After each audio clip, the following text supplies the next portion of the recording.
Luka is one of my favorite players in the NBA today. From the simple fact of the way I play the game is exactly how I love the way he plays the game. Team first, gets his guys involved. If you challenge me to score, I'm going to score. And at the same time, I'm going to score. And also, at the same time, I'm going to keep my guys involved. But I play for the team, and I'm going to play with a sense of joy. When Luka was going through his contract negotiations with Nike, and you saw him at one point, he was wearing Jordans. He started wearing the other brands. Other brands, you don't even say. Yeah, I don't say the other brands. So good at that. He was wearing the other brands on his feet during practices and notion. I wanted to begin Team LeBron and have Luka as my first signing with Nike. Oh, wow. This is what I wanted. I don't believe that my guys at Nike was ready for that. And obviously they were not, because he ended up going to Jordan. Yeah. And I don't even know if Luka knows this, but he will know it now. I wanted Luka to be the first signee of Team LeBron when he was going through his situation. And it didn't happen. He's still under the same umbrella of Nike's with Jordan, but I wanted him to be, and that's how much I believed in him. Yeah. And it's going to, I feel like it's going to haunt me a little bit. It's going to haunt you. But I wanted him to be my guy. I wanted him to be my first guy because I just love what he stands for. I love everything about him, both on the court and off the court. He's just a great guy. I was like, season's coming up. Yes. You've touched the basketball twice. Yeah, season's coming up. Season's coming How up. are we going to get through this with COVID, dog? Hang on. There's that. What did I miss? But there's also like the team that is not here any longer. You have your guys that like just recently in the last like you didn't even get a summer to rage with them. I know, right? So I got to give a shout out to Danny Green, Rajon Rondo, Dwight Howard, JaVale McGee, Quinn Cook. Kuzma. Shut up. Edit. Kuz, I'm kidding. Shut up. I'm kidding, dog. Come on. Kuz just put out an ad yesterday too. He did. Yeah, he put out a good ad. Kuz. You can't say that. Kuz is sick of it. Laker fans give out Kuz give out PSP and they singing and apologizing. Right. Kuz, that was funny. A lot of respect on that. Yeah, so Dwight Howard, JaVale McGee, Rajon Rondo, Danny Green, Quinn Cook. Obviously, we don't win the championship, and RJ know what being a part of a championship ball club, no matter if you play 0 minutes or you're 30, 40 minutes. That all ties into one because we all challenge each other every day. And there's times where the vets don't want to practice, where those guys who haven't played, they have to practice to keep it going. I wish Rajon well in Atlanta, Dwight and Danny in Philly, JaVale back in Cleveland. Yeah, dope. And Quinn, I mean, he's a pro. He's gonna find an opportunity. He's definitely gonna get a look. Hopefully back with us. We still have 2 roster spots. Hopefully we may bring him back. So, so kudos to those guys. Much respect. Love those guys. When you win a championship with a group, it goes on forever. You could talk about it for the rest of your life. And then I move on, to unfortunately, but fortunately, to my new teammates. And I'm happy as hell to have Big Mark Gasol, who Laker Nation, first of all, know that he was traded on draft day for his older brother. Yeah, he's supposed to be a Laker. Do you think Powell's coming out? Do you think Powell's coming back? We see.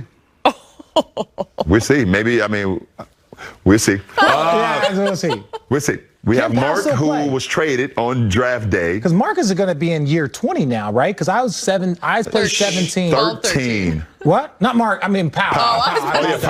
Me and Powell are same draft class. Yeah, Powell was what, 01? 01 with you? Yeah, 01. So that would be 19, 20? Yeah, so he's got to be 20. He just posted that video the other day on Instagram. I working out in the gym. Okay.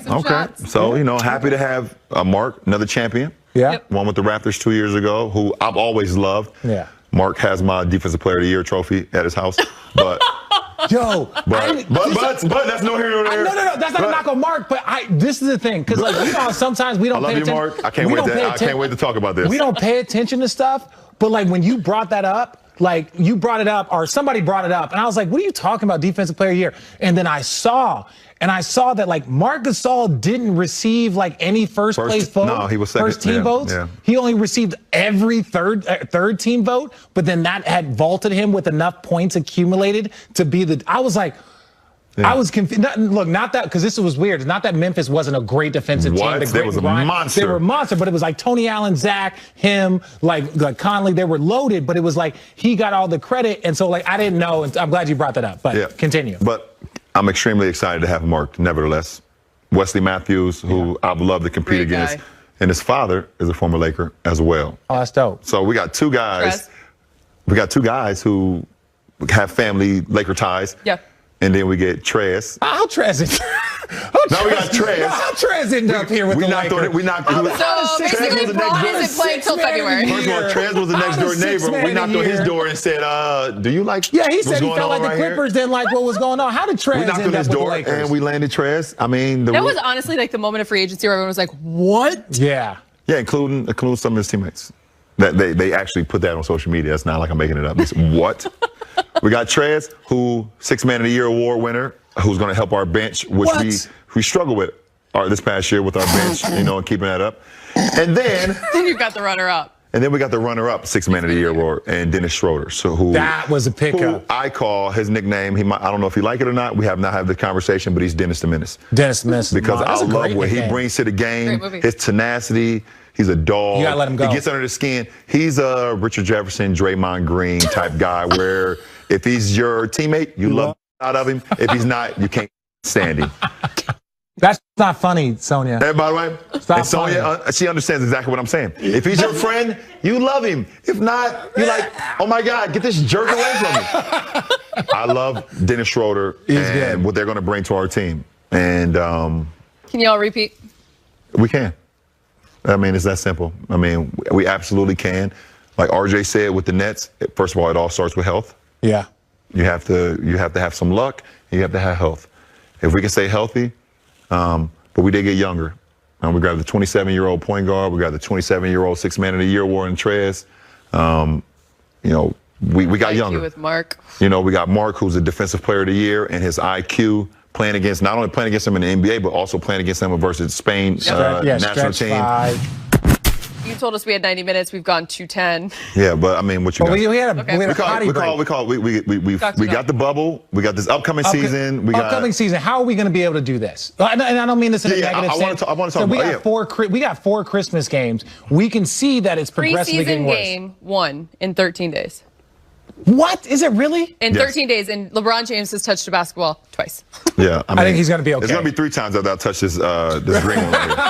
I'm going to touch that one. Preseason, I'm not quite worried about. I am rounding 36. James Worthy is going to be really mad if he comes into this studio and has to talk about basketball without you. Listen, big game, James. I love you. Hopefully see you in the studio. We're going to have a stogie together. We still need to have a championship stogie together for sure. Toast to this tequila. That's nor here nor there. We say that for the side. But don't worry about me in the preseason. I'm not worried about you in basketball. I want to know, as an individual that pays attention to this stuff, like, how is it? Like, we watch now. It's like you see all these college football games getting canceled, postponed, and college basketball is like, we're ready to start. Right. It's like, no, you're not. No one's starting. College basketball has done what they needed to do. They just went, literally, they would send teams to an area for 10 days, and they'd get 3 straight games in. Yeah. So that they could limit the travel time. That's actually they're smart. doing what they can. It is smart, and it's very smart. So I'm very intrigued on seeing what's the protocol is going to be.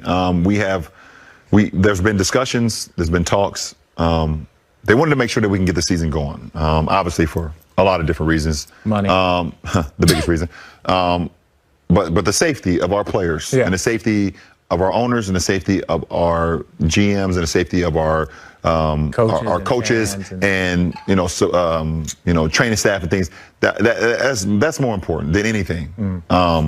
It's 111. I always catch that. 11-11 and 111. It's tattooed on my hand. Yeah, okay. Yeah, it's weird. Weirdo. But you still have the stop sign? Yeah, I still got the stop sign. Yeah, yes. I'm still not stopping to drink. So but I'm very intrigued on seeing how they deal with this, because we all know that COVID is still very active. And they actually told us that in the winter it's going to be more active than any time, and that's what we're in right now. Yeah. Either if you're seeing snow or not, this is the winter time, and it's picking up steam. So. I just want to see. I want to see how we tackle this. Well, the schedule is supposed to come out. And you see the NBA, they know. It comes out in parts. Yeah, they say it's coming out in part 1, part 2 stuff, and they were saying teams are going to come and they're going to play like but like the California team. Right. They're going to play the LA teams, or you're going to go to Texas and you're going to play all three teams. Or you go to in East Texas. Coast and you play Brooklyn, Your Philly. You're going to see your division a lot. It is not an easy one now. Yeah, our division is tough. Now, CP is now in our division. Yeah. Yes. Phoenix is going to be. Yeah, they are. My guy, James Jones, has done a hell of a job over there. Shout out, champ. Shout out, champ. Shout out, champ. He's done a hell of a job, and not only acquiring CP3, but he is building that team. He's got some really, really good things going on over there.